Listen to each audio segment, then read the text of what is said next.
Welcome to this video. My name is Eva, and in this video I talk about how to be grateful in a bad or difficult situation, because that's definitely something that I want to share, and because it helped me and I hope it will also help you. So you might realize now I'm back in Germany, and the thing, before I went to Germany I had to go 2 weeks in quarantine because I was positive of COVID. So I was like, oh no, I have to go in quarantine, and it was not the best time because I am my most happiest self, and I really need to be with people and to exercise.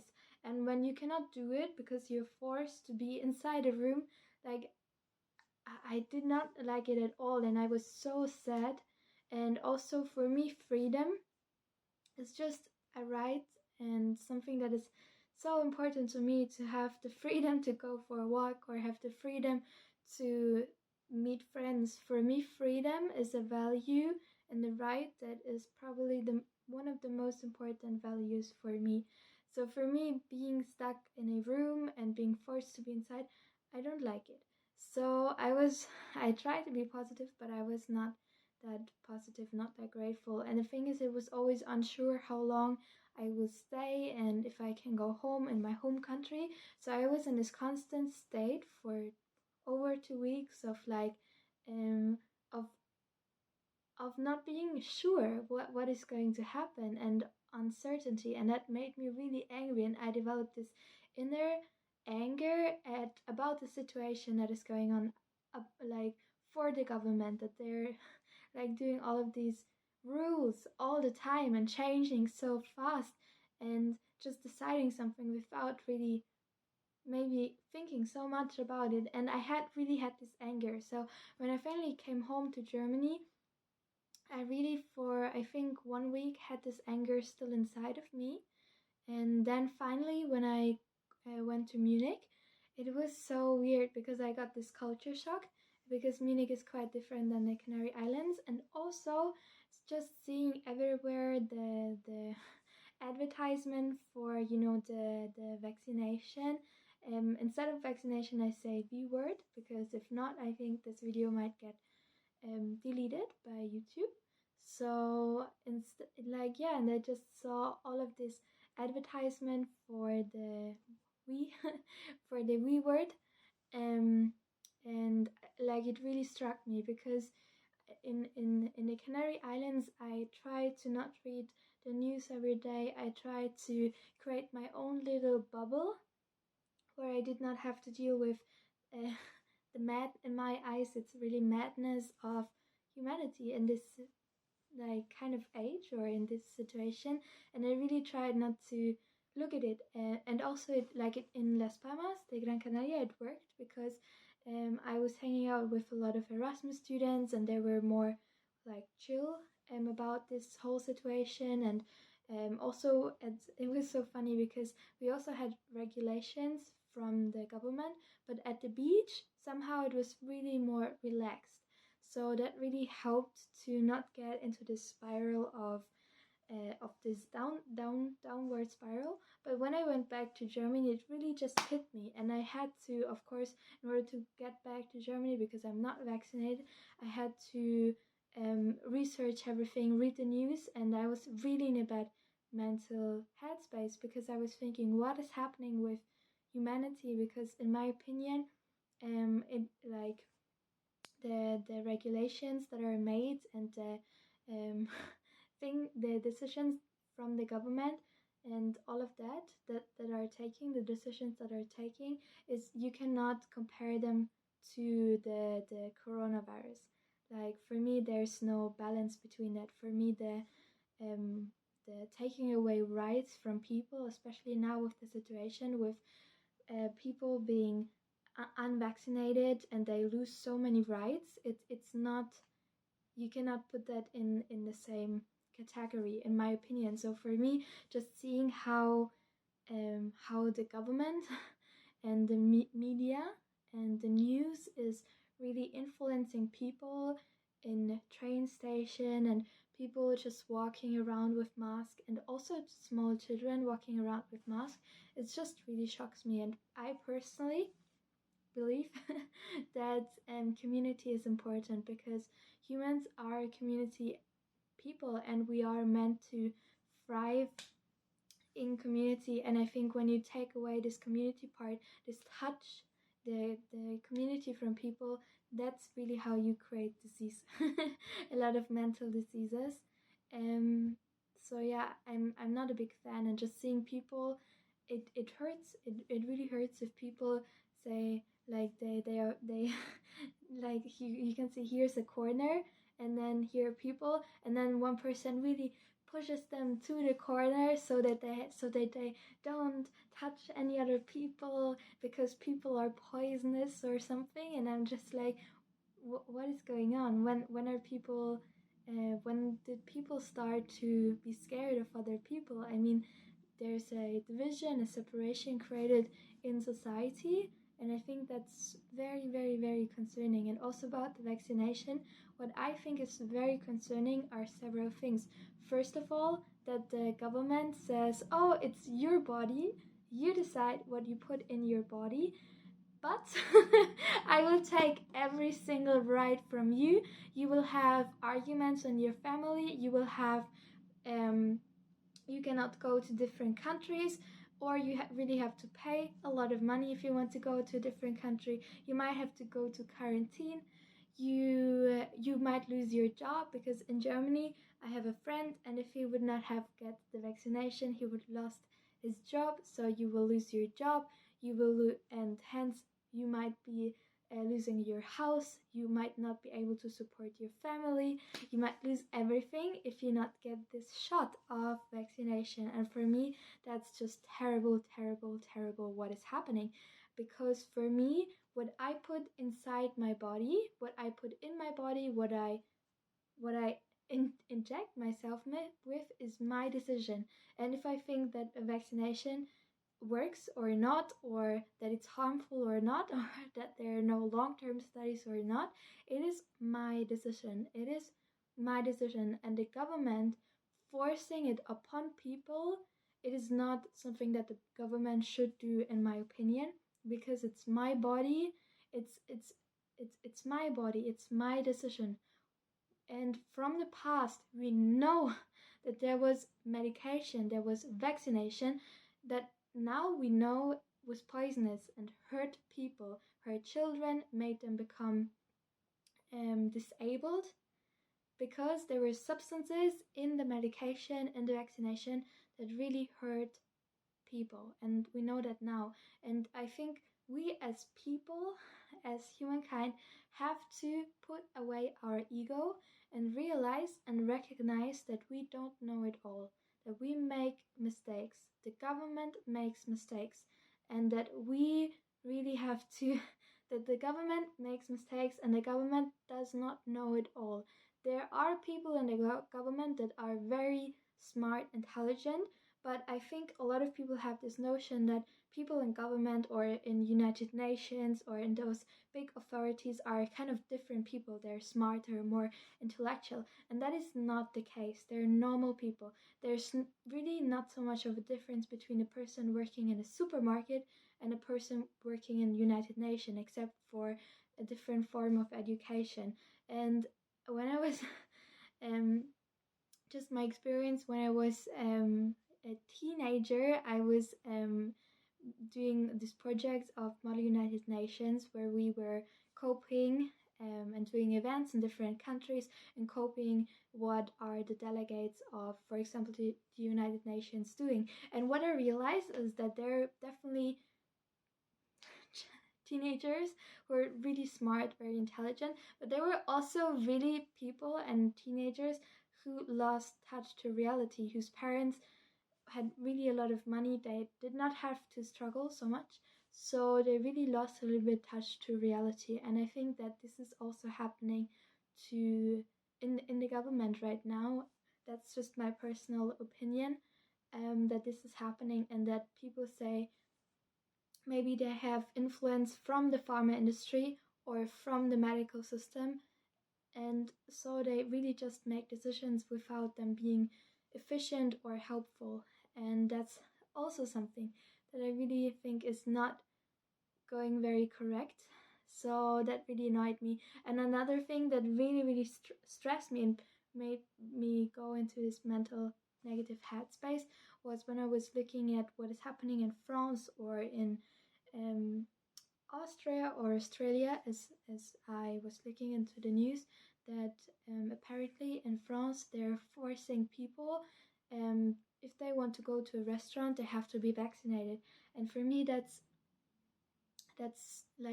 such a big separation in society, because if you have a family and one of the person, like for example the girl does not want to get vaccinated, then you separate families from each other, you separate friends from each other, you separate work people from each other, and it's really not okay that this, like, we worked so hard to create community. Why do we create now separation?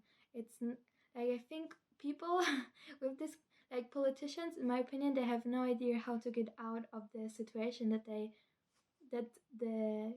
brought us in, like how to save the economy and all of that. So what they do is they just say, oh, vaccination, if it works or not, I don't care, we just need it so that we can finally open again. But the, for me, what I think is that if the vaccination works or not is really not the point. It's just the point, okay, what is the scapegoat that we can use?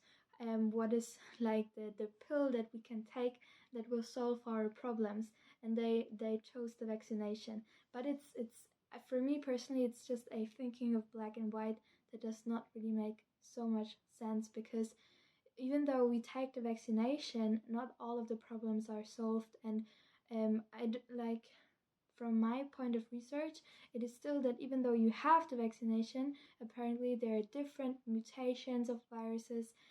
For example, the virus that I had, the Delta or Indian version, I don't really know. There's not yet vaccinations for that. So it's just, and also the discussion how many times you want to get vaccinated. In Germany, the politicians were talking about three times, or I mean, how many times do you want to get vaccinated? 4, 5, 6, 7, 8, 9, 10 times? I don't really think so. That's so. That's a good idea, and I think it's also sad. I mean, okay, I don't really understand why people want to vaccinate, but also children. I mean, why, like, COVID is not this that, like, is like, for example, I had COVID and I had headaches for 2 days, and some young people have it more, have it less. But why do you want to vaccinate children? Why would children not get the COVID and then create normal antibodies and feel good again? I just don't, because for me it's a lot more natural if you just have a child and it gets the disease, and then the body creates antibodies and works out the disease, and it's good. Why do you need to artificially inject something in the child to create these antibodies? For me, it does not make so much sense. If it would be a disease where the mortality rate would be 99%, okay. But if the mortality rate is like 0.000000001% or something, it makes for me no sense why we would inject children with a vaccination, or teenagers. I don't know. So that's these are the reasons why I was really sad and really angry with the situation.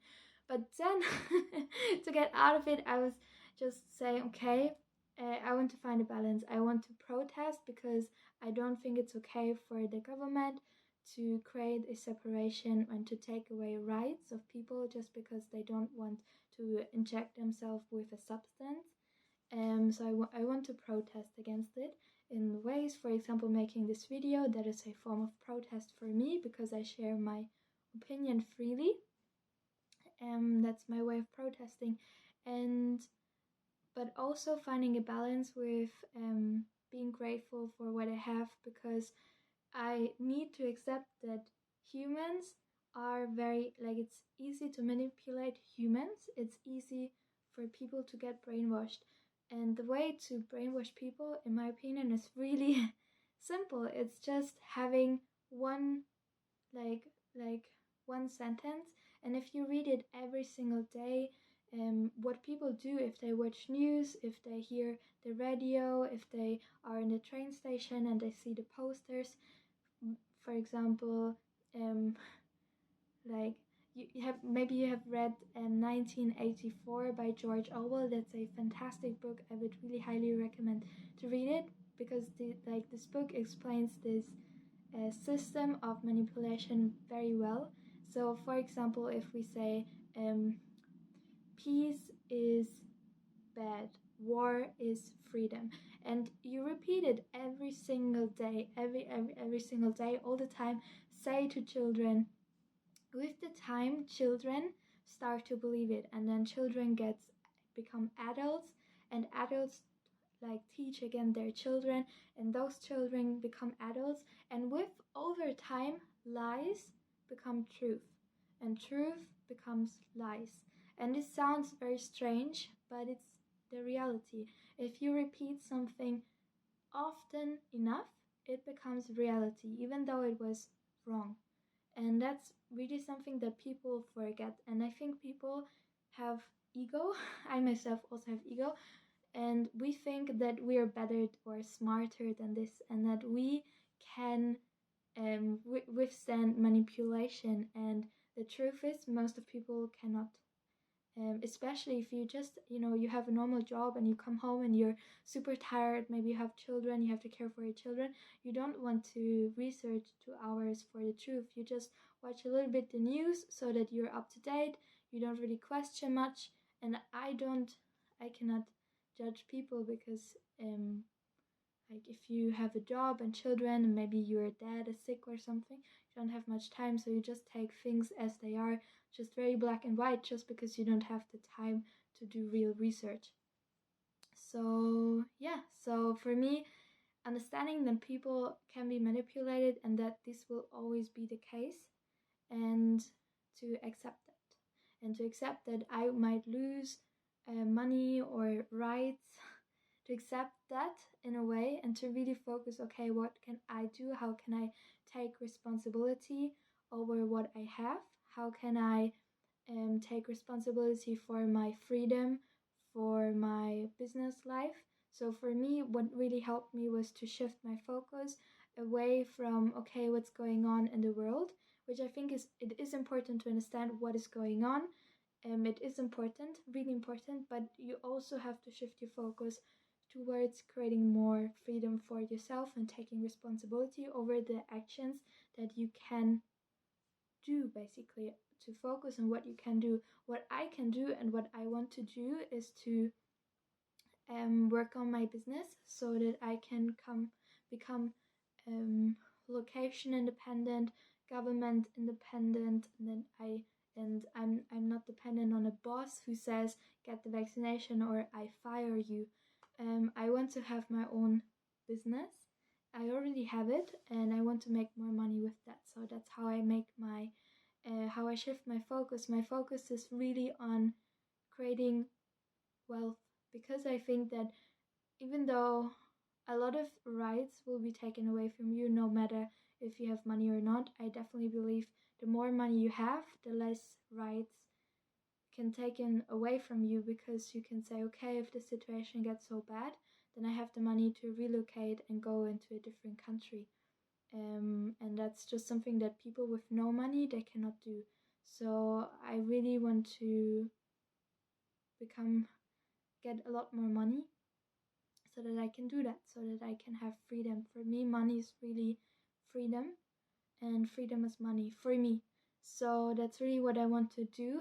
And yeah, and really also be grateful for what I have. So what I started doing in the past days was to really, okay, one thing I'm grateful for, and again, really focus on the things that I can change. So yeah, finding a balance between knowing what is going on and doing your part in protest, and really understanding the situation and really being realistic and not just optimistic, but being realistic, but also kind of creating a good bubble for yourself with a good mental space and protecting you, so prioritizing your mental health. is really important for me. So thank you so much for watching this video.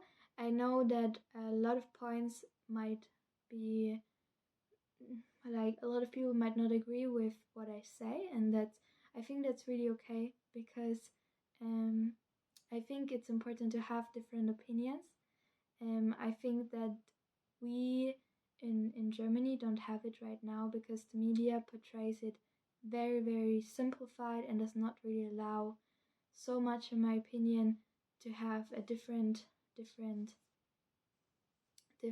opinions, and that's really not okay. I think it's so important to have different opinions, because just if you have different opinions, you can really discuss them and really grow and really make better improvements. But if you only have one opinion, it's not okay. And I to be honest, I'm really scared a little bit how this will develop also, because um I think history repeats itself, and if we especially look at the German history, we already had a dictatorship um, before the Second World War, and also after the Second World War, because Germany was separated, and then we had in the one half of Germany, which is crazy looking back, we had a dictatorship, and for me it was exactly the same, because the government could look, okay, where are you? Who are you talking with? And I mean, that's exactly what they do now, also with phones. And I think now with the digital age, there are a lot of positive benefits to it, but also it's a lot easier for the government to check where are you exactly. And so that's a little bit a negative side that I don't know. I just hope we don't, or I mean, in my personal opinion, we already have kind of a dictatorship, especially because the government, for people who are not vaccinated, for example, they really put away their rights. So in a form, for me, there's already dictatorship in some areas, and I really hope it doesn't get worse. But yeah, I just want to be realistic and just see things for what they are. And yes, and if necessary, go to a different country. Like go to the Canary Islands. I really want to go. Yeah. So, but the thing is, in every country, it seems that in every country the governments are like that.